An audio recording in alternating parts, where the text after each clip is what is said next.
topik kita hari ini kita masuk ya. Nah, sebenarnya kalau misalnya lihat ya, kalau kita lihat sebenarnya masih banyak banget topiknya ya. Ini ada 9 slide panjang-panjang, kemudian ini ada 16 dan kita masih sampai di sini. Yang kemarin kalau saya nggak salah ya. Nah, topik ujian kita itu nanti adalah dampak sosial informatika. Nah, ini kita masukkan makna masyarakat digital. Nah, ini semua tanya dulu nih, dari yang udah online atau yang offline. Udah ada guru yang memberikan tugas? Udah ada banyak ya. Nah, untuk tugas kita kali ini, saya minta dalam bentuk ini aja nih, gampang banget. Tugasnya itu adalah coba sebutin dampak positif dan dampak negatif teknologi minimal 6. Paham? Berikan gambarnya. Ibaratnya nih teknologi, coba sebutin salah satu nih. Dari yang paling sekitar kita itu ada smartphone, benar ya? Nah, dari smartphone itu berikanlah dampak positif dan dampak negatifnya. Dampak positifnya itu berikan 3, dampak negatifnya diberikan 3. Kemudian berikan gambarnya. Saya kasih nilai plus bagi yang memberikan jawabannya menurut jawabannya sendiri. Maksudnya dari pikirannya sendiri, jangan dari Google.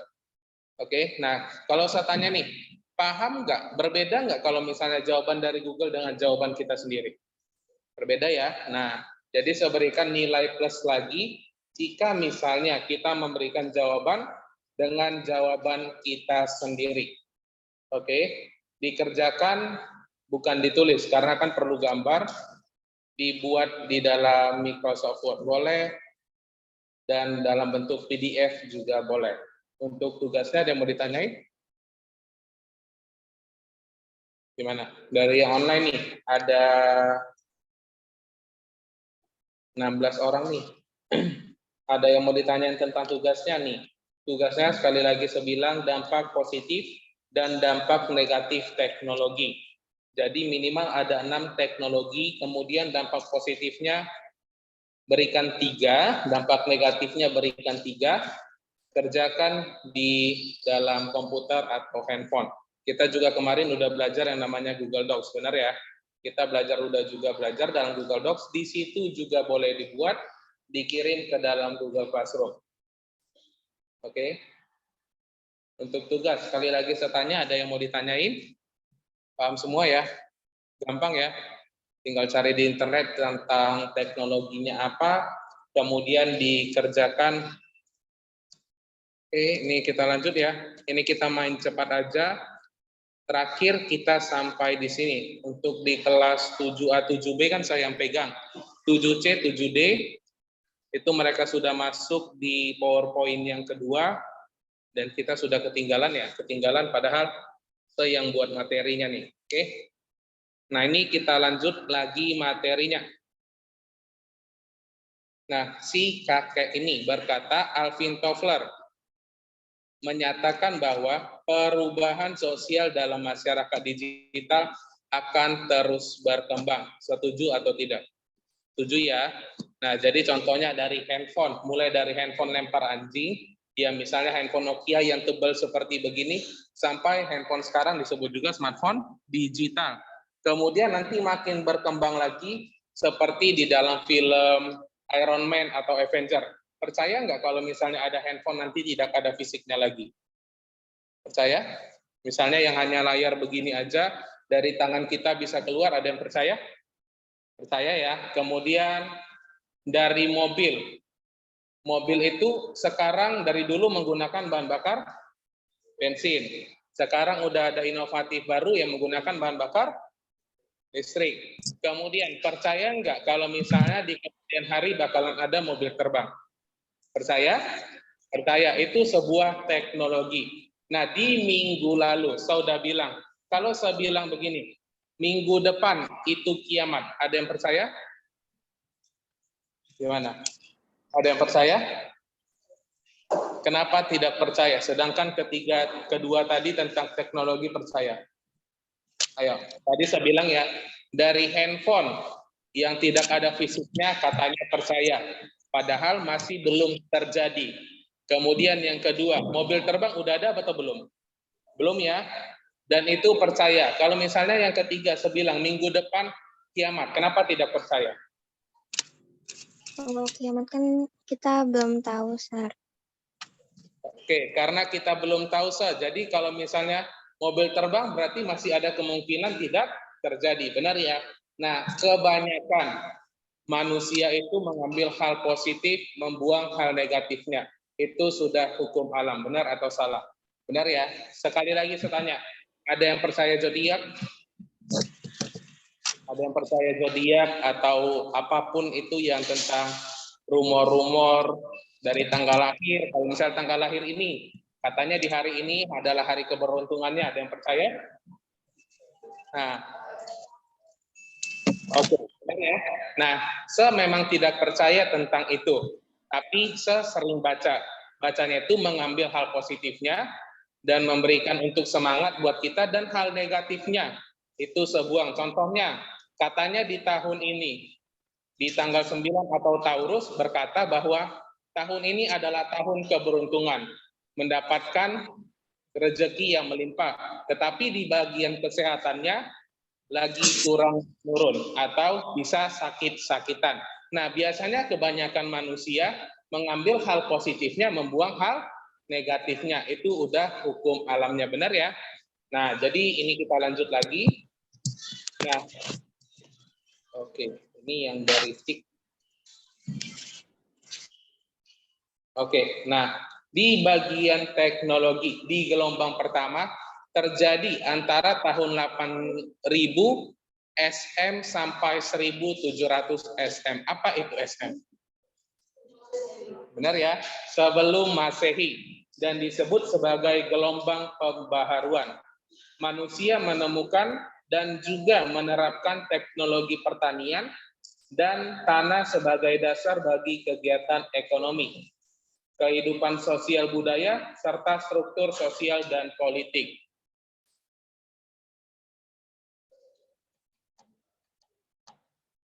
Oke, silakan, nggak ada masalah ya.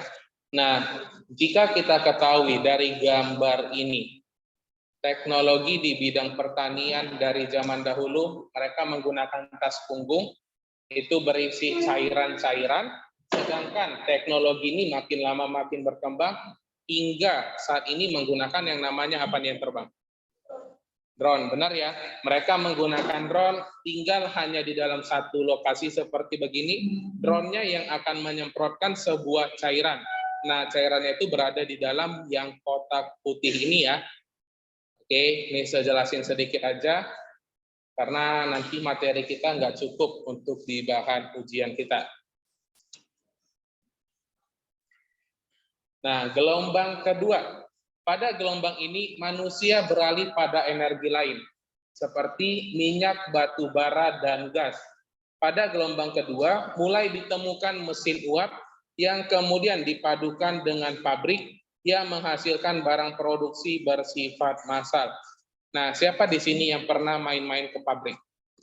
Contohnya ada pabrik kecap, minyak, dan lain sebagainya. Ada yang pernah?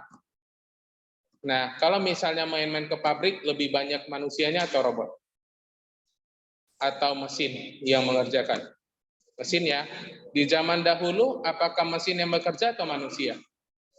Manusia ya. Kenapa manusia tersingkirkan dan bekerja menjadi robot yang bekerja? Dan tahu?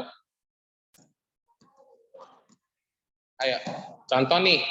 Jika misalnya di suatu tempat, kita dirikan sebuah perusahaan yang awalnya manusia, semua manusia yang bekerja, mulai contohnya mengemasi barang oleh manusia, membuat produksi barang manusia. Sekarang makin lama makin berkembang menjadi sebuah robot atau mesin. Kenapa manusia kalah oleh mesin? Ada yang bisa jelasin? Contohnya di Jepang atau Korea, semua menggunakan mesin atau enggak? Menggunakan ya.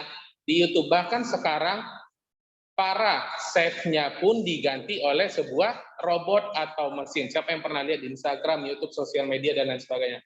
Pernah? Pernah ya? Kenapa manusia kalah dengan robot? Robot diciptakan oleh siapa? manusia. Ada yang bisa jelasin kenapa seperti begitu? Gimana? Karena robot itu tadi katanya yang pertama karena mesin itu tidak pernah capek. Yang lain ada alasan lain? Kalau di kelas 7A berkata karena mesin itu tidak perlu digaji. Ada alasan lain? Gimana? Coba kuatin suaranya nih, saya nggak dengar. Oke, karena robot atau mesin lebih cepat kerjanya. Ini dari yang offline. Kalau yang online gimana nih? Coba berikan tanggapan dulu nih sama Seni. Teknologi Udah. kan semakin berkembang, Sir. Jadi pekerjaan lebih mudah dikerjakan oleh robot, Sir. Oke, gimana? Saya nggak pada dengar nih tadi. Oke nih. Teknologi kan semakin berkembang, Sir. Jadi pekerjaan lebih mudah dikerjakan oleh mesin atau robot. Oke, karena teknologi ini makin lama makin berkembang dan memang seharusnya dikerjakan oleh mesin atau robot. Nah, jika misalnya di tahun-tahun berikutnya robot atau mesin yang menguasai segala jenis pekerjaan, kemudian buat apa manusia ada? Ada yang bisa jelasin sama saya? Paham nggak maksud saya? Contohnya nih, semua pekerjaan diambil alih oleh robot atau mesin. Manusia bekerja bagaimana untuk menghasilkan uang? Ayo, membuat robot. Selain itu, emang yakin semua manusia bisa membuat robot? Nah, ada yang bisa jelasin? Atau contohnya nih, ada kemungkinan nggak seperti di film-film, kalau robot bakalan menguasai bumi? Ayo, siapa yang sering nonton seperti begitu? Coba sebutin sama saya contoh film yang mengenai robot ingin menguasai bumi. Ada yang tahu siapa yang sering nonton film nih? Ayo, yang pertama ada Transformer. Selain itu, ada yang tahu lagi?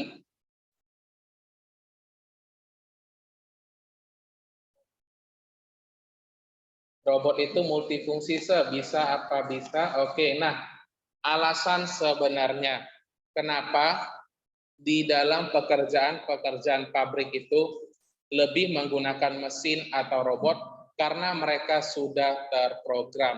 Contohnya gimana, handphone kita ini juga disebut sebagai mesin atau robot. Jika misalnya kita klik aplikasi WhatsApp, yang terbuka aplikasi apa? WhatsApp. Kalau kita klik aplikasi YouTube, yang terbuka aplikasi apa? YouTube. Pernah nggak kita klik apa yang terbuka apa? Nggak pernah ya, karena itu sudah terprogram.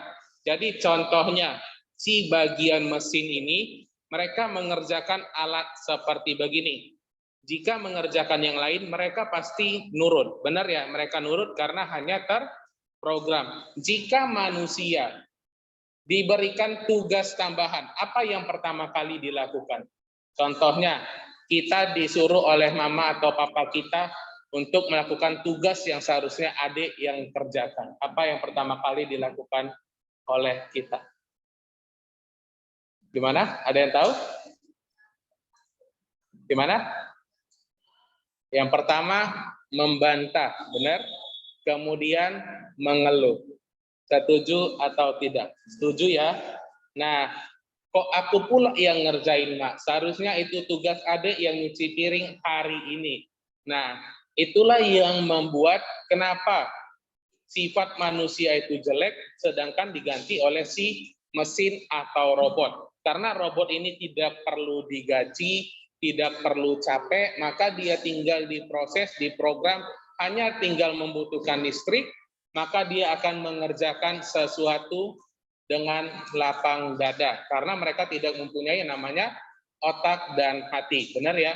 Mereka mengerjakan apa yang diprogramkan. Oke. Nah, lanjut ya. Untuk gelombang 1 dan gelombang 2 ada yang mau ditanyain? Gak ada, paham semua ya. Ini kita ada bahas tentang si bidang pertanian, kemudian ada gelombang kedua di bagian pabrik dan lain sebagainya. Nah, kita masuk. Oke, nah, tapi robot kan bisa jadi berbahaya, Nah, itu tadi yang saya bilang. Jika misalnya robot yang bekerja semuanya, manusia digantikan oleh robot, gimana caranya manusia bisa bekerja menghidupi dirinya sendiri? Jika kita tahu ya di Korea, di Jepang, Cina, Taiwan, dan lain sebagainya, mereka sudah menggunakan robot dimanapun. Bahkan di rumah-rumah juga sudah mempunyai yang namanya robot. Nah, itu mungkin aja di beberapa tahun ke depan bakalan tergantikan. Bagaimana cara manusia mengatasinya? Mari berpikir sendiri ya. Saya sampai sekarang juga masih belum dapat jawabannya. Syukur Indonesia sampai saat ini masih seperti begini. Jadi manusia kita ini banyak di Indonesia, sedangkan saat ini aja sebelum ada robot, susah nggak cari pekerjaan? Susah ya, benar ya? Sekarang aja begitu banyaknya manusia di Indonesia, susah banget mencari pekerjaan. Apalagi jika misalnya sudah masuk teknologi canggih seperti begitu di kemudian hari. Oke. Nah, jadi di sini kita ya rajin-rajin aja lah ya sekolah belajar supaya bisa menjadi orang yang sukses. Nah, kita masuk gelombang ketiga. Pada periode sekarang lah gelombang ketiga abad informasi terjadi. Dan periode ini merupakan periode yang sangat kompleks. Sering nggak dengar arti kompleks? Pernah dengar? Kompleks. Merupakan periode yang sangat kompleks. Mesin tidak digantikan sepenuhnya, namun mendapatkan nilai tambah yaitu pengetahuan. Salah satu contoh ciri gelombang ketiga yaitu terjadinya globalisasi karena kemajuan teknologi komunikasi dan informasi. Oke, nah ini saya nggak perlu jelasin ya. Di dalam genggaman kita, semua teknologi bisa kita dapatin. Mau itu informasi apapun. Contohnya di internet. Ada nggak website yang tidak bisa kita buka di Indonesia? Ada ya. Nah, salah satu nama website yang tidak bisa kita buka itu adalah deep web atau black market. Ada yang pernah black market dengar? Ada yang pernah dengar black market? Alasan kenapa black market tidak bisa dibuka di Indonesia, ada yang tahu kenapa? Tadi katanya ada yang ngangguk nih, pernah dengar ada yang namanya black market. Ada yang tahu bisa jelasin apa yang dijual mereka di dalam sehingga Indonesia tidak bisa membukanya? Gimana? Benar, di dalam black market itu hanya menggunakan tangan kita bisa membeli menjual manusia. Oke. Nah, kebanyakan anak-anak sampai remaja diculik, dibawa ke luar negeri dan organnya diambil semua, dimutilasi kemudian dijual di black market. Oke. Seperti begitu. Percaya enggak? Percaya ya, makanya sampai sekarang masih banyak ada berita aja anak-anak yang diperjualbelikan kemudian dijual. Nah, kenapa hanya anak-anak yang dijual? Kenapa orang dewasa tidak dijual, kakek nenek tidak dijual? Ada yang bisa jelasin sama saya? Karena organ anak-anak masih fresh. Oke, karena organ tubuhnya masih sehat, seperti begitulah ya, masih belum masih belum rusak seperti organ-organ yang sudah mulai dewasa dan lain sebagainya. Nah, jadi misalnya orang tua berkata seharusnya anak cewek tidak boleh pulang dari jam 6 sore, itu ada alasannya, benar atau salah? Benar ya? Apalagi kalau misalnya anak cewek pulang di atas jam 10, itu tetangga-tetangga sudah ngomongin, benar ya? Contohnya ini, itu sudah benar. Yang dibilang orang tua itu sudah benar. Kalau untuk anak laki-laki itu udah hal yang wajar jika misalnya pulang malam. Nah, itu memang udah ada perbedaan antara laki-laki dan perempuan. Jadi diterima aja ya, contohnya seperti begitu. Nah, kita masuk dengan ini. Dengan beragamnya fasilitas yang ada dalam mesin atau gadget, serta banyak developer. Di situ sebuah developer berwarna merah. Apa arti developer? Ayo, apa arti developer? Sering main game nggak? Nah, sering dengar developer nggak?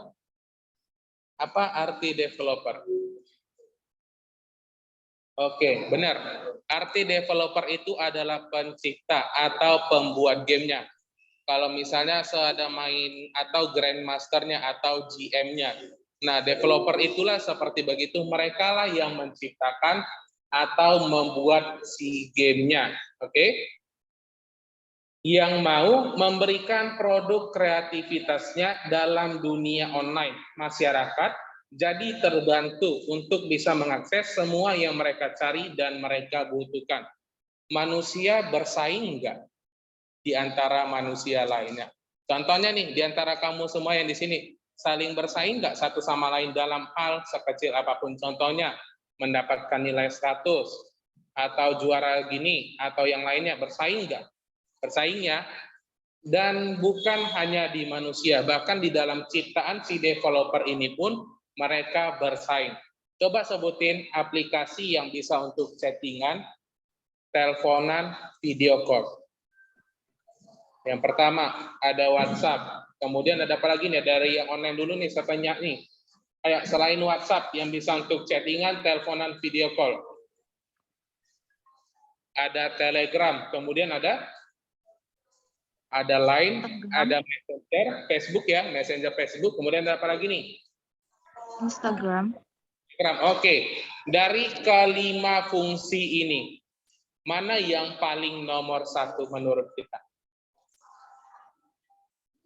WhatsApp, setuju atau tidak nih? Setuju ya. Alasannya kenapa?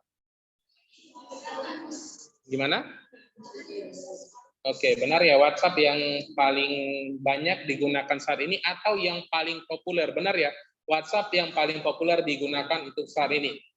Alasannya yang pertama gimana? Karena bisa sekaligus. Arti sekaligus ini gimana nih? Oke, emang aplikasi lain seperti Line, Telegram nggak bisa? Bisa kan? Nah, ada yang tahu nggak alasan kenapa WhatsApp menjadi nomor 1? Nah, saya berani jamin kenapa WhatsApp paling digunakan, banyak digunakan saat ini, karena ikut-ikutan orang. Paham maksud saya? Contoh, yang seharusnya seawalnya makai aplikasi Line, karena teman-teman berganti menjadi aplikasi WhatsApp, kebanyakan manusia pasti bakalan menjadi ikutan. Benar ya? Ibaratnya juga seperti kita main game. Tahu game Mobile Legends? Tahu ya. Kemudian ada game AoV, ada pernah dengar? Tahu? Selain game MOBA seperti 2 ini, ada lagi yang lain? Ada yang tahu untuk anak cowok? Free Fire kayaknya masih enggak deh. Oke, di antara kedua ini, dulunya paling banyak itu orang bermain game AoV. Karena berpindahlah menjadi Mobile Legends, ikut-ikut teman. Atau contohnya nih, seganti game PUBG, tahu? Tahu ya, selain game PUBG ada apa lagi nih? Ada Free Fire, kemudian ada game sosis, ada yang tahu? Game tembak-tembak itu, game saus, kemudian ada game apa lagi nih? Ada game COD. Yang paling populer game apa saat ini? Ayo. Ayo, ada Free Fire, PUBG, COD, dan lain sebagainya. Apa game yang paling populer saat ini? Di antara keempat ini aja deh. Ayo. PUBG. Oke, yang pertama ada PUBG. Terus kenapa di banyak iklan masih menangan Free Fire daripada PUBG? Ada yang tahu alasannya? Oke, Subway Surf itu bukan game tembak-tembak loh kalau saya nggak salah ya. Oke, Subway Surf bukan game untuk Valorant yang kayak gitu-gitu deh. Kalau saya rasa ya, benar ya. Itu untuk kayak lari dari polisi setelah mereka melakukan hal yang bagaimana. Nah, game PUBG itu untuk kalangan dari remaja sampai dewasa. Setuju? Setuju. Kemudian Free Fire dari kalangan remaja sampai anak-anak. Benar ya? Tahu nggak kenapa Free Fire hanya pengen dimainin oleh anak-anak? Itu karena pembuatnya developer, penciptanya menciptakan harga diamondnya itu lebih murah daripada harga diamond PUBG. Benar atau salah? Ada yang pernah main? Benar ya. Kenapa anak-anak itu lebih suka game Free Fire? Karena itu lebih murah harga diamondnya untuk beli skinnya, untuk lain sebagainya.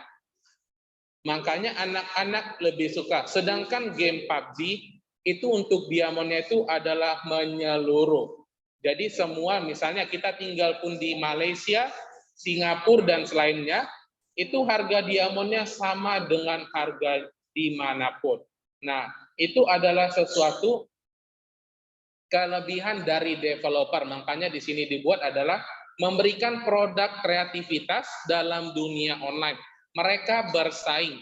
Bagaimana sih untuk mendapatkan popularitas di bagian yang mereka ciptakan? Setuju atau tidak? Setuju ya? Nah, sama juga seperti di aplikasi WhatsApp tadi. Kenapa mereka menjadi nomor 1? Karena bentuknya dan tampilannya itu simple atau sederhana. Benar ya? Nah, contohnya, kenapa orang tua zaman sekarang suka memakai Line? Karena tampilannya lebih menarik, hanya berwarna hijau dan putih, dan kita cukup ngeklik, gampang sekali, itu bisa kita gunakan, bahkan di kalangan orang tua sekalipun. Nah, mau tanya nih, kita bentar lagi mau ujian ya. Oke, ini kita bahas dulu nih, waktu kita 10 menit lagi ya. Nah, pada kesempatan lain, sebuah industri atau perusahaan juga menerapkan kegiatan baru, yaitu tenaga manusia tergantikan dengan tenaga mesin atau robot. Nah, ini yang kita bahas dari tadi ya. Contohnya itu tadi ada di Cina, di Korea, dan lain sebagainya. Begitulah sebuah kemajuan teknologi bekerja. Nah, jadi kita tidak bisa melarang perkembangan zaman itu berkembang. Di zaman sedulu, orang berkata, nggak usah main game, karena dari main game itu tidak bisa menghasilkan uang. Benar ya, dari zaman papa mama kita dulu contohnya. Di zaman sekarang, main game pun kita bisa menghasilkan sebuah uang. Benar ya, dari aplikasi contohnya kita jadi streamer, kemudian live Instagram, Facebook, YouTube, dan lain sebagainya, kita bisa menghasilkan uang. Nah, jadi perkembangan teknologi itu tidak bisa kita larang. Maka sebaiknya manusia itu harus mengikuti perkembangan zaman. Tapi jangan semua diikutin. Lihat mana baiknya. Kemarin di minggu lalu, saya sempat kesal sama satu keluarga. Oke? Kenapa saya sempat kesal sama satu keluarga? Tahu nggak? Di Carrefour ada tempat namanya iBox. iBox itu menjual handphone merek iPhone atau Apple. Oke? Nah, semasuk ke sana, manusia kan biasanya suka ya masuk-masuk belanja hanya untuk cuci mata atau lihat-lihat. Benar ya? Cuci mata ya, namanya cuci mata biasanya ya. Nah, saya pegang handphone iPhone terbaru. Apa iPhone terbaru sekarang? iPhone 13 Pro Max. Benar ya? Ada yang tahu nggak kisaran harganya saat ini berapa? Gimana?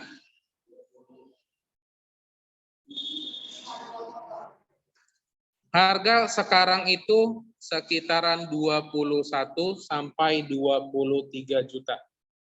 Oke. Bayangin harga 23 juta untuk sebuah handphone terbaru sekarang.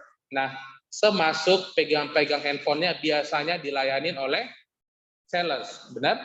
Benar ya. Kemudian masuklah satu keluarga. Terdiri atas bapak, mama, anaknya 2. Laki-laki dan perempuan. Oke?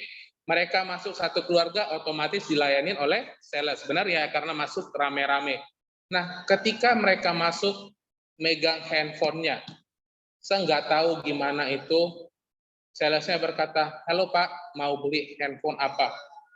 Mau dijelasin yang spek yang ini. Udah, saya nggak perlu dengar penjelasan kamu. Ambil saja saya handphone iPhone 13 Pro Max sekarang. Yang paling besar. Contohnya, yang 512 GB ya, kalau nggak salah ya, ini beneran loh. Di minggu lalu, boleh ditanya nanti. Oke? Mereka masuk, oke. Kemudian kan misalnya kalau misalnya kita membeli, salesnya senang dong, benar ya? Salesnya senang, oh iya Pak, benar, ini harganya segini-segini ya. Kemudian dapat fasilitasnya ini aja, contohnya dapat earphone Pro, kemudian dan lain sebagainya. Dia marah-marah lagi nih, saya nggak perlu penjelasan kamu lagi, oke? Saya maunya yang warna putih ini. Nah, kemudian anaknya yang kecil ini nangis, Pak, saya nggak mau pakai yang warna putih, maunya yang warna merah, oke? Bayangin anak kelas 4 sampai 5 SD pakai iPhone 13 Pro Max. Nah, oke, itu boleh ditanya nanti hari Minggu lalu. Di minggu lalu itulah saya bilang. Nah, si papanya mau membelikan anaknya, anak perempuan di kelas 4 sampai 6 SD, sebuah iPhone Pro Max 13 yang terbaru, yang paling tingginya untuk anak perempuan. Wajar atau tidak? Ya, saya tanya dulu nih sama yang online nih. Termasuk wajar enggak nih jika misalnya anak kecil kelas 5 SD atau kelas 6 deh pakai sebuah handphone terbaru sekarang harganya 23 juta. Nah iya, saya ingat 23 jutaan kalau saya nggak salah kemarin ya. Tidak ya, itu tidak wajar di bagian kita. Tapi untuk di kalangan orang kaya, itu termasuk hal yang wajar. Nah, itu termasuk sebagian perkembangan teknologi. Di zaman papa mama mereka baru mengenal handphone ketika kerja. Kemudian masuk ke zaman baru dikasih handphone di kelas 2 SMA. Mau naik ke kelas 3 SMA. Di zaman kalian dikasih handphone mulai dari kelas berapa?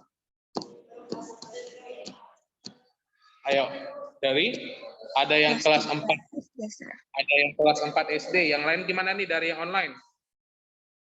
Kelas 3 SD, Sir. Nah, ada yang kelas 3 SD. Kita masuk ke zaman anak-anak zaman sekarang. Mereka dikasih handphone mulai dari kecil. Benar atau salah? Benar ya. Tujuan orang tua memberikan anak-anak handphone di zaman sekarang itu waktu masih kecil, supaya mereka tidak merengek atau nangis. Nah, dari situ aja kita udah nampak perkembangan teknologinya. Oke, bukan ngada-ngada ya, kita kan udah ngomong tentang yang ada saat ini. Dari zaman kelas 2 SMA, kalian dari SD dan di zaman anak-anak zaman sekarang, mereka sudah memberikan yang namanya gadget atau tab untuk dimainkan. Itu adalah salah satu teknologi. Nah, oke, ini kita sampai sini dulu ya. Ini udah habis 2 slide. Waktu kita sudah habis, kita akhirin sampai sini ya. Sebenarnya saya masih ada lagi yang mau di ngomongin ya, tapi ya udah deh, kita sampai sini dulu. Kita akhirin dan kita jumpa di minggu depan. Dan bye-bye. Bye, Sir. Bye.